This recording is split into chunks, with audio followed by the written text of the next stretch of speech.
ഇപ്പോൾ നമ്മൾ പ്രധാനമന്ത്രി കേരളത്തിലെത്തിയിട്ടുണ്ട്. അദ്ദേഹം തിരുവല്ലയിലാണ് ഉള്ളത്. അവിടെ അദ്ദേഹത്തിന്റെ പരിപാടി നടക്കാൻ പോകുന്നു. ഷിജോ കുര്യനിലേക്ക് നമ്മൾ പോകുന്നു. ഷിജോ കുര്യൻ അവിടെ നിന്നുള്ള വിവരങ്ങൾ നൽകും.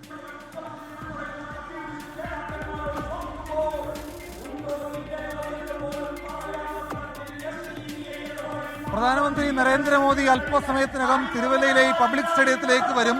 രാവിലെ 10 മണി മുതൽ തന്നെ ഇവിടെ ഏതാണ്ട് ആയിരക്കണക്കിന് BJP പ്രവർത്തകർ നരേന്ദ്രമോദിയുടെ ഈ പൊതുസമ്മേളനത്തിൽ പങ്കെടുക്കാൻ വേണ്ടി ഇവിടെ വന്നിട്ടുണ്ട്. നമുക്ക് ഇവിടെ പ്രത്യേകം തയ്യാറാക്കിയ ഈ പന്തലിൽ കാണാം. ഏതാണ്ട് 25,000-ലധികം BJP പ്രവർത്തകർ ഈ പരിപാടിയുടെ ഭാഗമാകാൻ വേണ്ടി ഇവിടേക്ക് വന്നിട്ടുണ്ട്. ഈ നിയമസഭാ തെരഞ്ഞെടുപ്പിന്റെ ഭാഗമായിക്കൊണ്ട് പ്രധാനമന്ത്രി നരേന്ദ്രമോദി ഇത് 2ാം തവണയാണ് കേരളത്തിലേക്ക് വരുന്നത്. സ്വാഭാവികമായിട്ടും 2ാം തവണ വരുമ്പോൾ വലിയ തരത്തിലുള്ള ഒരു ഈ പറയുന്ന പല കാര്യങ്ങളും, അതായത് കഴിഞ്ഞ തവണ വന്നു പോയപ്പോൾ പറയാതെ പോയ മറ്റു ഒരുപാട് കാര്യങ്ങളുണ്ട്. ശബരിമല സ്വർണ്ണക്കൊള്ളയടക്കമുള്ള കാര്യങ്ങളുണ്ട്. അതുപോലെ തന്നെ CPM BJP ഡീലുമായി ബന്ധപ്പെട്ടുകൊണ്ട് UDF ഉയർത്തുന്ന ആരോപണങ്ങളുണ്ട്. അങ്ങനെ തുടങ്ങി നിരവധിയായിട്ടുള്ള വിഷയങ്ങൾ ഇക്കഴിഞ്ഞ ദിവസങ്ങളിൽ സജീവമായിട്ട് രാജ്യത്തും അതുപോലെ സംസ്ഥാനത്തും ചർച്ച ചെയ്യപ്പെട്ട FCRAയുമായി ബന്ധപ്പെട്ടുള്ള കാര്യങ്ങൾ. ഈ കാര്യത്തിൽ അതടക്കം പ്രധാനമന്ത്രി നരേന്ദ്രമോദി ഏതൊക്കെ രീതിയിലുള്ള പരാമർശങ്ങൾ നടത്തും എന്നുള്ളതാണ് രാഷ്ട്രീയ കേരളം ഉറ്റുനോക്കുന്നത്.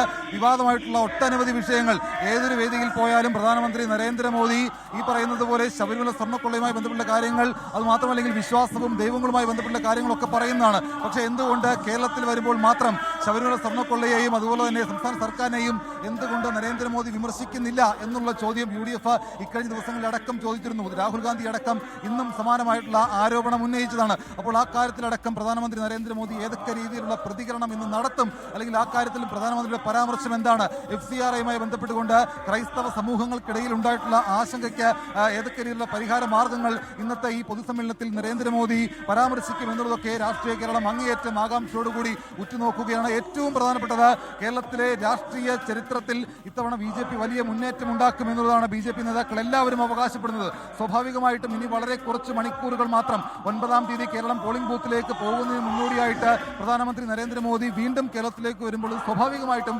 കേരളത്തിലെ RSS BJP NDA പ്രവർത്തകർക്ക് വലിയ തരത്തിലുള്ള ആവേശമുണ്ടാക്കുന്നുണ്ട് എന്ന് ഇതിനോടൊപ്പം തന്നെ BJP പ്രവർത്തകർ പറഞ്ഞിട്ടുണ്ട്. എന്തായാലും എറണാകുളത്ത് വന്ന് വിമാനമിറങ്ങിയ നരേന്ദ്രമോദി ഹെലികോപ്റ്ററിൽ കയറിയിട്ടുണ്ട്. അല്പസമയത്തിനകം പ്രധാനമന്ത്രി നരേന്ദ്രമോദിയുടെ ഹെലികോപ്റ്റർ ചങ്ങനാശ്ശേരി NSS കോളേജിന്റെ ഹെലിപ്പാഡിലേക്ക് വന്നിറങ്ങും. അതിനുശേഷം അവിടുന്ന് റോഡ് മാർഗം ഈ തിരുവല്ലയിലെ ഈ പബ്ലിക് സ്റ്റേഡിയത്തിലേക്ക് വരും. ഒരു 3:45 കൂടിയായിരിക്കും പൊതുസമ്മേളനം ആരംഭിക്കുക. ഏകദേശം 1 മണിക്കൂർ നീണ്ടു നിൽക്കുന്ന പരിപാടിയായിരിക്കും. ഈ പരിപാടിക്ക് ശേഷം പ്രധാനമന്ത്രി നരേന്ദ്രമോദി തിരുവനന്തപുരത്തേക്ക് പോകും. തിരുവനന്തപുരത്ത് കരമന മുതൽ കിള്ളിപ്പാലം വരെ നരേന്ദ്രമോദിയുടെ റോഡ് ഷോ ഉണ്ട്. റോഡ് ഷോയ്ക്ക് ശേഷം 7 മണിയോട് കൂടിയായിരിക്കും നരേന്ദ്രമോദി ഡൽഹിയിലേക്ക് യാത്ര തിരിക്കുക.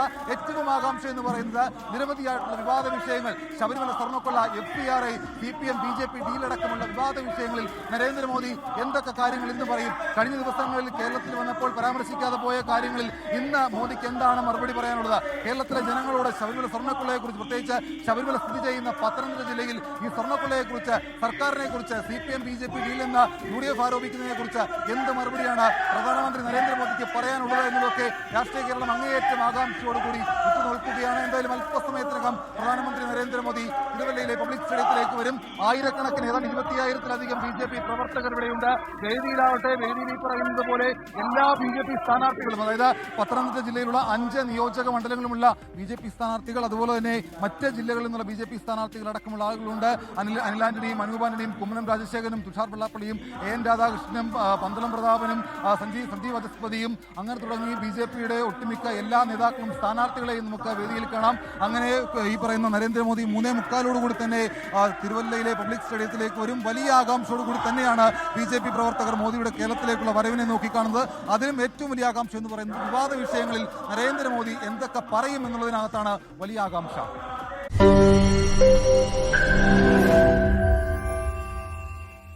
ലോകത്തെവിടെയായാലും ഏത് സമയത്തും 24 വാർത്തകളും ഓഗ്മെന്റഡ് റിയാലിറ്റി പാക്കേജുകളും എക്സ്പ്ലെയിനറുകളും വിശദമായി കാണാൻ ഞങ്ങളുടെ YouTube ചാനൽ നിങ്ങൾക്ക് സബ്സ്ക്രൈബ് ചെയ്യാം.